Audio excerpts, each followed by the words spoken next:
Hello, my name is Christina Grosso, and I am a student at Saybrook University in the Mind-Body Medicine PhD program.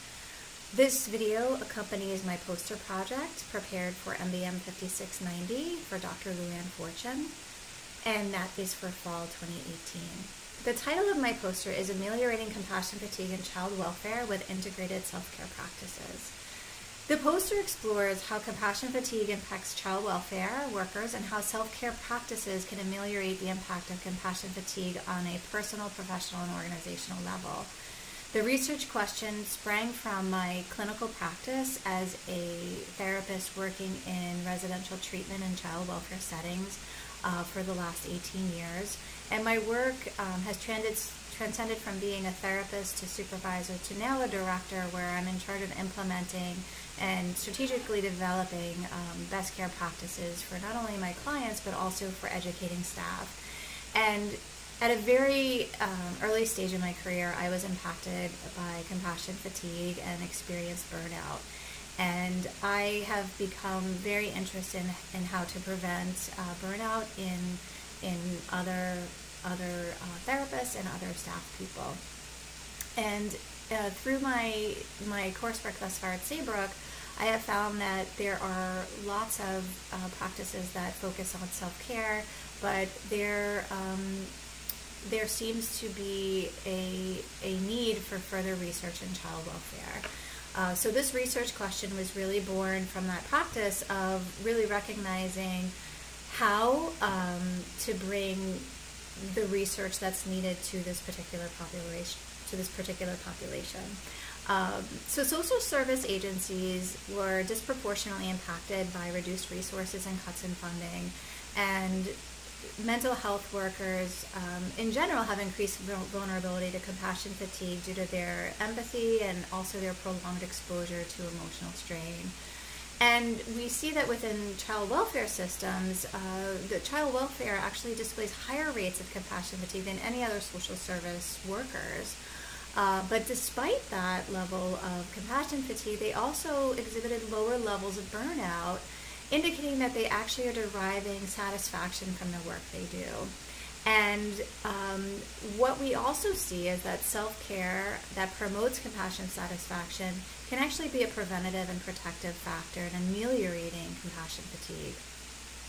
And I think that these values are known by child welfare systems, but there's also, I think, a lot of challenges that come into play to implement these practices due to funding and time, and also competency in the methods of delivery. And therefore, the review of the literature that was the methodology for this particular study really focused on peer-reviewed articles that were written over the last 6 years, and looking at keywords that focused on child welfare, compassion fatigue, compassion satisfaction, burnout, professional self-care, mindfulness, and organizational wellness programs. Attention was given to how the worker, the program, and the system were impacted by stress and compassion fatigue, and how to potentially, see how these areas may overlap. So literature was reviewed and cross-referenced to find, correlation among these main themes, and also to kind of look for and assess for limitations and gaps in research to find potential areas for future study, and where even potentially some of my own dissertation work could fill some of these gaps in the future. So in terms of the results that were found in examining the research, there is a continuum of compassion fatigue where we can look at Fig Lee's work and Stan's work that looks at how compassion fatigue is actually viewed as a normative response to emotional, physical, and spiritual drain experienced by a helper. And therefore, compassion fatigue in and of itself is counterbalanced by compassion satisfaction.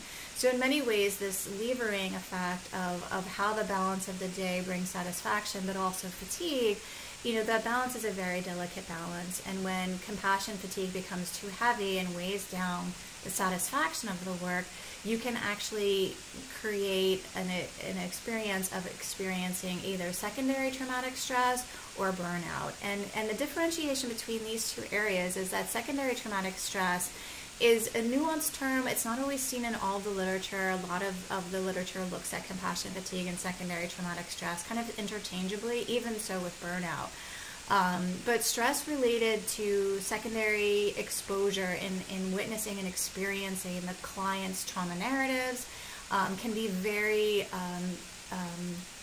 it can have a very high impact on the clinician and the child welfare workers in kind of taking on that secondary traumatic stress. And burnout is really seen as a cumulative impact of untreated compassion fatigue. So the idea is that compassion fatigue can be offset by healthy self-care practices, and therefore that meter, that balance of looking at your daily intake of work and exposure is counterbalanced by the satisfaction in doing the work.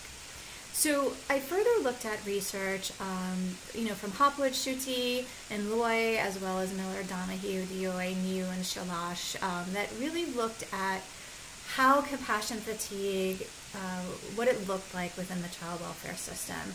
And coming from an experience of having the personal experience of being a therapist, listening to line stories, being a supervisor, supervising staff, in these roles, and then a director, and kind of seeing things more from a system scale, I really wanted to investigate how the layers of fatigue had both a cause and effect within child welfare.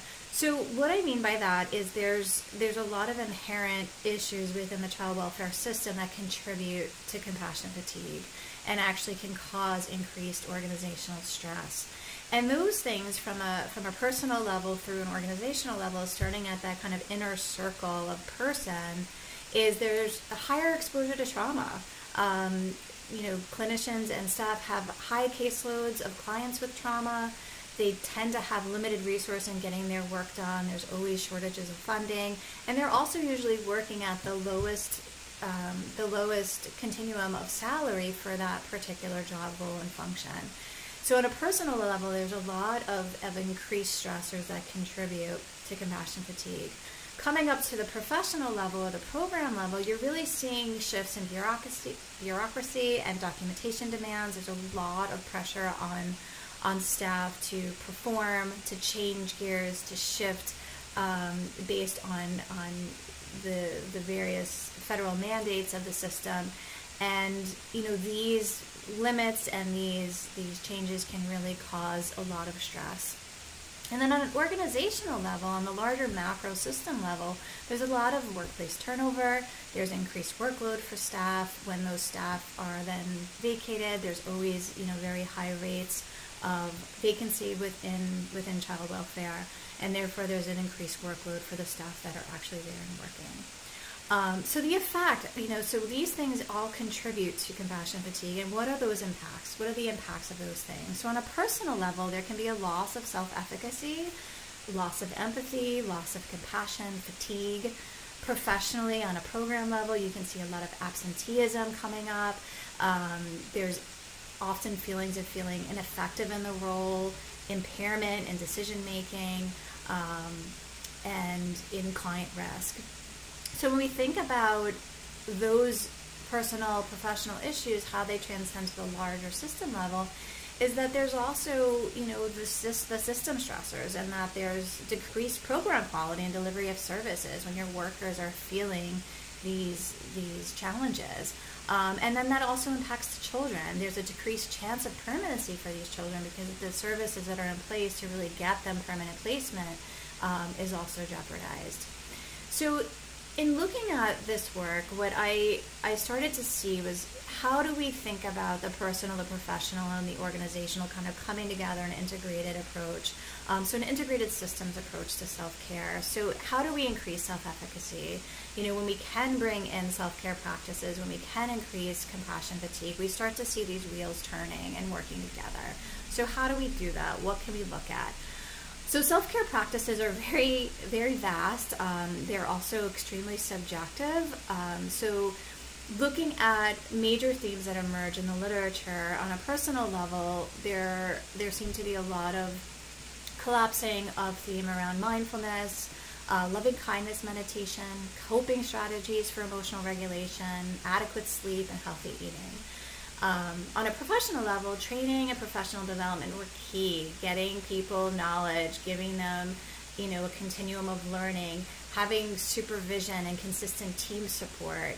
That increase in communication and support was very crucial in the staff feeling supported and the programs feeling supported and working well.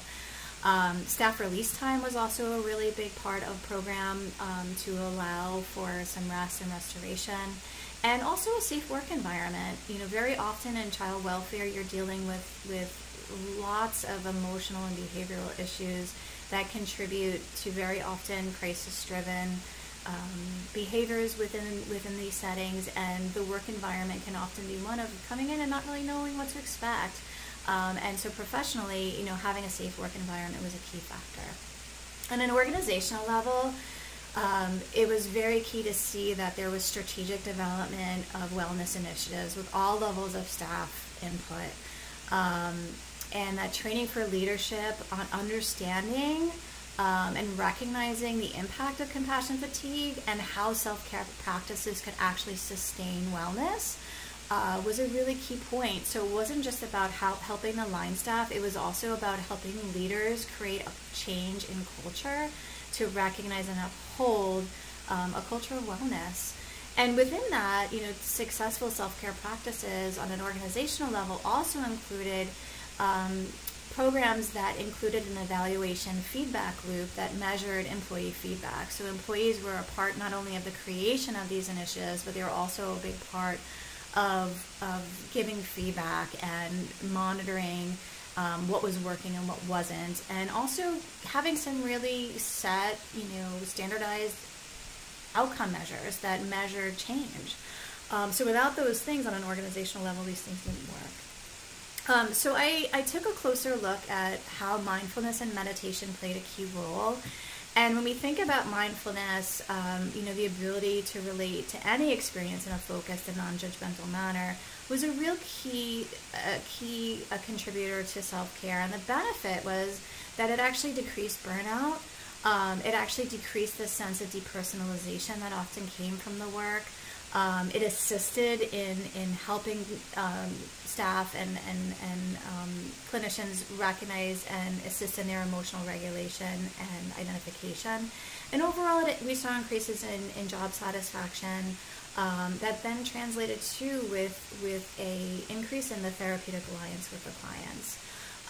And mindfulness is also a very vast category, and specifically looking at the role of loving kindness meditation, where meditation that focus on unconditional love for self and others, that focus on acceptance and compassion, really showed not only changes in increasing compassion, but increasing empathy, positive emotions, increased social connections, which helped tremendously with team building and team connection, and increased therapeutic alliance with the clients. So in thinking about bringing some of these practices to a child welfare setting, you could see how some of the key issues and challenges for child welfare could be improved by increasing self-care on a personal, professional, organizational level to kind of combat those extreme effects of compassion fatigue.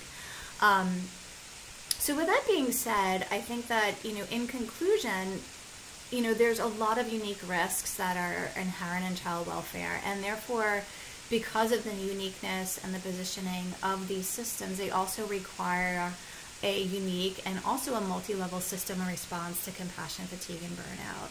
And when we think about wellness and system health, we have to also think about how that happens. So the idea of really purposeful engagement of a system and sustaining well-being and health on the person, on the program, and the organizational level are key. Self-care strategies, we know, increase effectiveness of practice, and promoting mindfulness can assist in increasing compassion and therefore increasing the clinical practice and treatment outcomes for the programs. So we know these things. However, there are limits. There was a lot of interventions that I reviewed that focused only on isolated parts of the system rather than the whole. So there was literature that identified the personal, the professional, and then the organizational, but nothing in an integrated manner.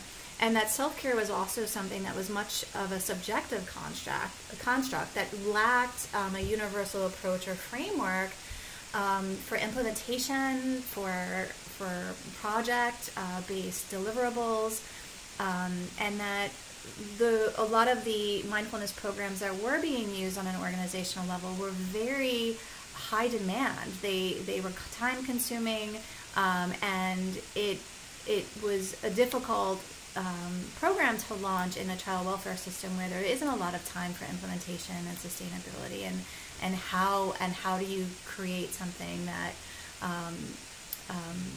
could be sustainable in these systems. Also, the studies, many of them focused on a white population, on a female population, and or corporate environments.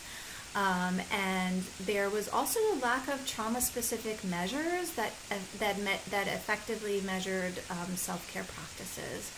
So there's the lack of kind of a trauma lens on how that also differs from just a typical workplace wellness program, and how the layer and the lens of trauma-informed care could potentially bring a whole new level of recognizing and implementing self-care. And the relationship was also unknown between the worker, between worker self-care and worker well-being. So, there's also some limits in that research there. So recommendations for future study, I really came to a place where the creation of a program design of integrated systems of self-care and a protocol for practice is needed. So, how do we think about systems of health and wellness, relying on the engagement of a system and engaging the whole well-being of the person, program, and organization simultaneously? And what self-care practices work and why do they work? What are the critical elements in ameliorating burnout, especially with these time constraints?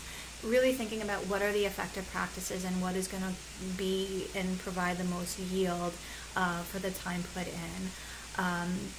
Also thinking about what's the relationship between staff turnover and secondary trauma. What is the relationship between of staff, living and working in urban areas that are also impacted by stress and community trauma? And how, finally, are staff of color impacted by compassion fatigue, and how do self-care strategies potentially differ culturally based on those cultural differences? So lots of ideas for future research, and I definitely found this project to illuminate much of what I had some hunches about. It was really great to do a deeper dive, and I think that research yields more questions and more directions. So this was a really wonderful process, and looking forward to the next step in my study. So thank you, and good night.